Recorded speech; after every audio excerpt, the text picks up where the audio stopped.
तर या व्हिडिओमध्ये आपण महान समाज सुधारक महर्षी धोंडो केशव कर्वे यांच्या जीवनातल्या महत्त्वाच्या घटना पाहणार आहोत। तर पहा, त्यांचा जन्म झाला 18 एप्रिल 1858 मध्ये। हे सहज लक्षात राहते, कारण इकडे 18 आहे, तिकडे 18 आहे, ते समोर सुद्धा 8 आहे। हे 8 ही अशी 8ची लिंक आहे, 18 एप्रिल 1858। आणि त्यानंतर पहा, त्यांच्या जीवनात नंतर 1873 मध्ये त्यांचा राधाबाई यांच्याशी विवाह। 1877 मध्ये त्यांनी मुरुडच्या मराठी शाळेमध्ये शिक्षकाची नोकरी केली। त्यानंतर 11 मार्च 1893 मध्ये त्यांचा पुनर्विवाह झाला आनंदीबाई यांच्याशी।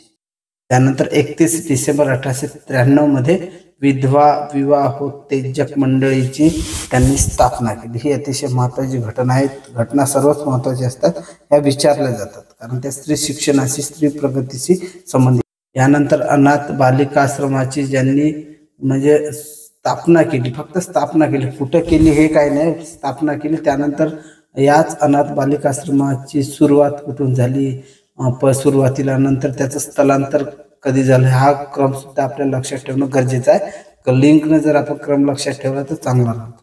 तर अनाथ बालिकाश्रमाची स्थापना झाली 14 जून 1896 मध्ये, आणि नंतर याची सुरुवात झाली 1 जानेवारी 1899 मध्ये पुण्यातून याची सुरुवात करण्यात। नंतर मात्र याचं स्थलांतर कुठे करण्यात आलं, हिंगणा येथे। हे कधी झालं, जून 1900, म्हणजे जून 1900 मध्ये हिंगण्यात याच आश्रमाचं म्हणजे स्थलांतर करण्यात आलं। जो नेहमी विचारला जातो महिला विद्यालयाशी संबंधित तो प्रश्न आहे, या महिला विद्यालयाची स्थापना ज्यांनी केली 4 मार्च 1907।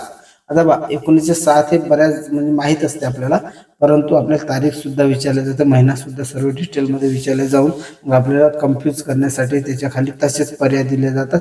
म्हणजे तारखेला अगदी जवळची तारीख, महिन्याला अगदी जवळचं, तर सारखे सारखे पर्याय देऊन आपल्याला त्यासाठी आपल्याला डेफिनेट माहिती पाहिजे। म्हणजे आपण प्रश्न पाहिल्याबरोबर लगेच आपल्याला पर्याय पाहायचे सुद्धा, पर्याय फक्त याच्यासाठी पाहायचा की पर्यायाचा क्रमांक काय, तो पर्याय सुद्धा आपल्याला माहिती असला, ठीक आहे।